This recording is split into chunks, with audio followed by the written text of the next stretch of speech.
Hi, I'm Joshua Schultz, and the specific focus to the urban housing, our team worked on centers on the ongoing environmental and social inequalities in historically redlined neighborhoods across the United States. These communities, shaped by 20th century discriminatory lending and housing practices, continue to suffer from environmental neglect and systematic disinvestment. Redlined areas often lack green infrastructure, face extreme heat exposure, and experience poor air quality, which contributes to adverse health outcomes such as higher rates of respiratory disease and heat related illnesses.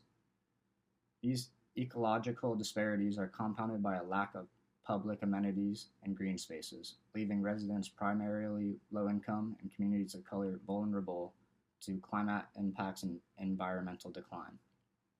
The issue is deeply rooted in a legacy of racial segregation and exclusion, which has also led to persistent economic inequality and limited access to wealth building opportunities. To address this problem requires an interdisciplinary, community centered approach that integrates urban planning, environmental science, sociology, public health, and education. The goal is to co create resilient and affordable housing models that restore ecological health and promote social equity in underdeserved neighborhoods. This involves designing and implementing green infrastructure, improving access to healthy living environments, and fostering inclusive development to prevent displacement.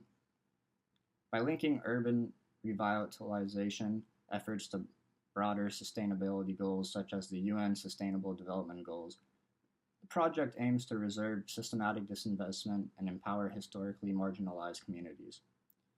The initiative not only addresses the physical transformation of urban spaces, but also supports economic mobility, public health, and long term community resilience through participatory planning, policy reform, and interdisciplinary collaboration.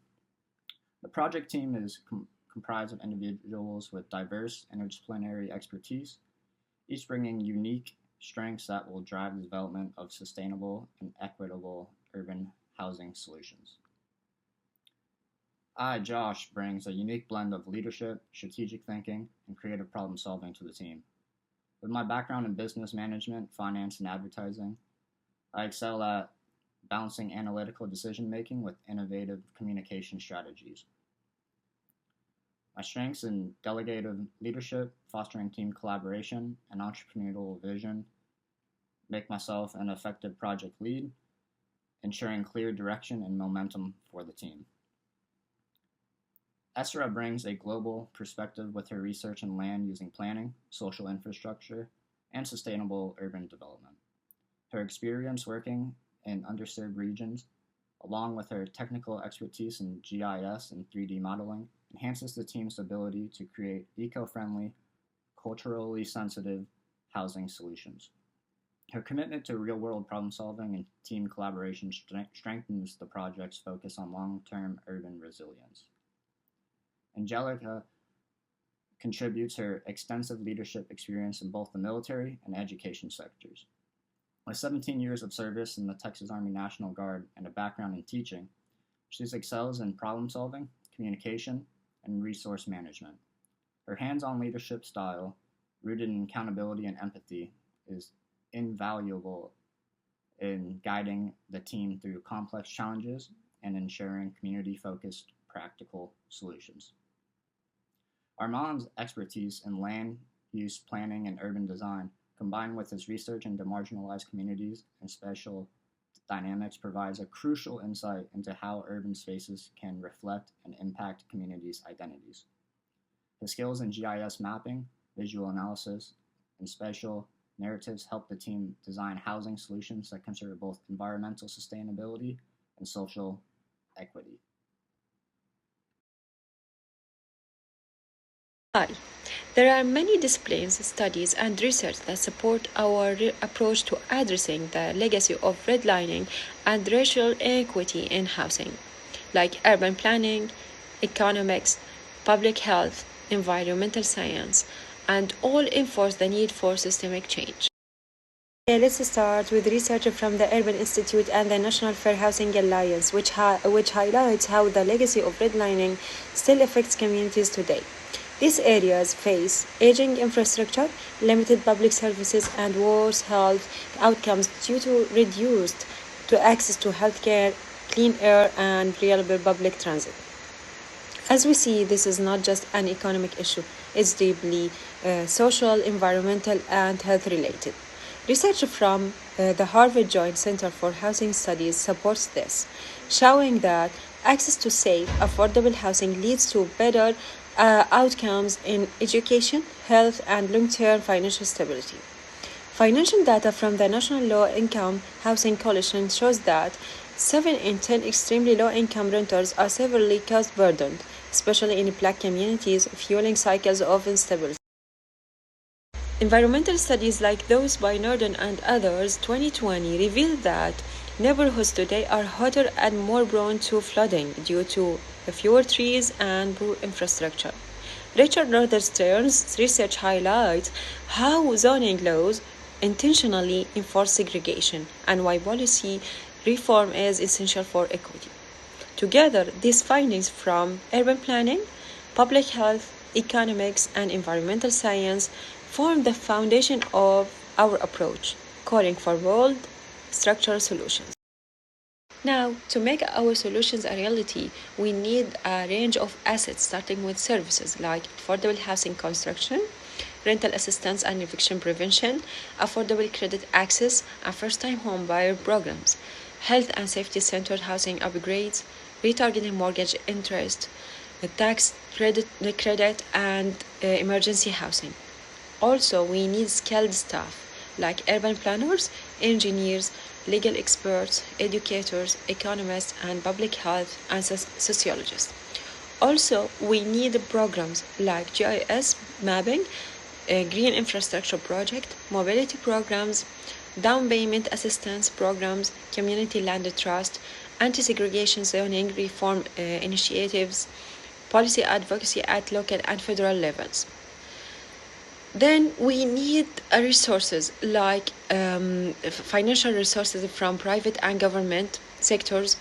We need knowledge assets from policy papers, community assessments, research reports. Also, we need a partnership with local governments, universities, and national advocacy coalitions.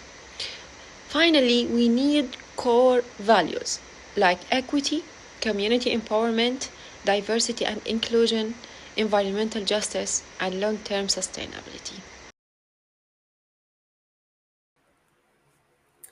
Hello, my name is Angelica Patino, and my section was to explain the potential challenges that may arise and implement decision-making strategies that will allow us to be successful in this project.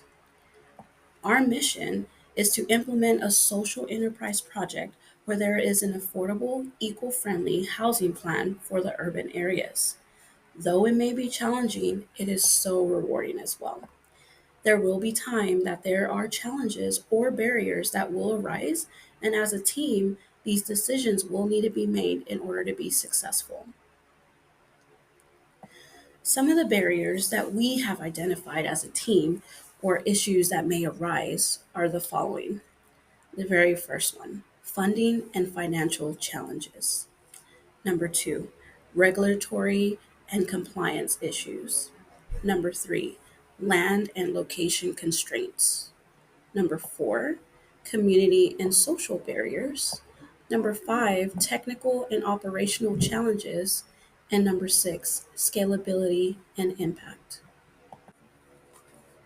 Though those challenges may arise, however, our team has been able to identify decision making strategies that we have created in order to be able to implement it when those issues are to arise. If you look at the diagram that we've created, these are just some of the different strategies that we have come up with. Number one, collaborative planning. Number two, innovative funding solutions. Number three, proactive regulatory engagement. Number four, strategic land acquisition. Number five, community centric approach. Number 6, sustainable design construction. And then number 7, scalability and impact measurement. In conclusion, as our reflection, our team's decision making strategies have been created through the commitment of sustainability, community engagement, and financial prudence, where we aim to have a positive impact on the community and the environment alike in the urban areas. Hi everyone, I'm Arman, and in this part of the presentation, I will be walking you through the Appendix C, which focuses on the challenges we identified as a team and the strategies we developed to overcome them. This section is visually represented through the diagram you see here, which organizes our thinking into three main parts: challenges in the center, specific problems on the right, and solutions on the left. At the center of the diagram, we have identified 6 major challenges our team anticipated in the process of designing and implementing an affordable eco-friendly housing project. This includes technical and operational challenges, community and social barriers, funding and financial challenges, regulatory and compliance issues, land and location constraints, and scalability and impact. Each of these areas reflects complex real-world obstacles that could affect the long-term success of the initiative. To make these broader, we have highlighted specific problems in the red circles on the right. This includes things like the difficulty of sourcing sustainable materials, potential resistance from local communities, often called NIMBYism, the challenges of the securing upfront funding, navigating zoning and permit regulations, limited access to affordable urban land, and uncertainty around how to scale the project effectively without compromising quality or equity. On the left side of the diagram, you can see the solutions we propose in response to each of these problems. For example, for technical challenges, we plan to partner with green building experts and build reliable supplier networks. To address community resistance, we will host town halls, run local surveys, and prioritize hiring community members. For financial challenges, we will explore grants, crowdfunding, and adopt a mixed-use revenue model. We will also engage government officials early and consult legal experts to deal with zoning and permits. For land access, we plan to identify underused properties and work with the land trust. And finally, to ensure scalability, we will start with a small pilot and use data tracking to guide the future decisions. At the top right, you will also see a summary of our team's decision-making philosophy, which says we prioritize collaboration, innovation, community engagement, and sustainability. Our decisions are based on evidence, local needs, and long-term positive impact. This philosophy has guided every step of our planning process and helped us to think beyond immediate solutions, actually toward building something that can grow and adapt over time. Overall, this diagram is more than just a visual. It is a strategic map showing how we plan to face challenges, not just reactively, but proactively and intentionally. Thank you so much.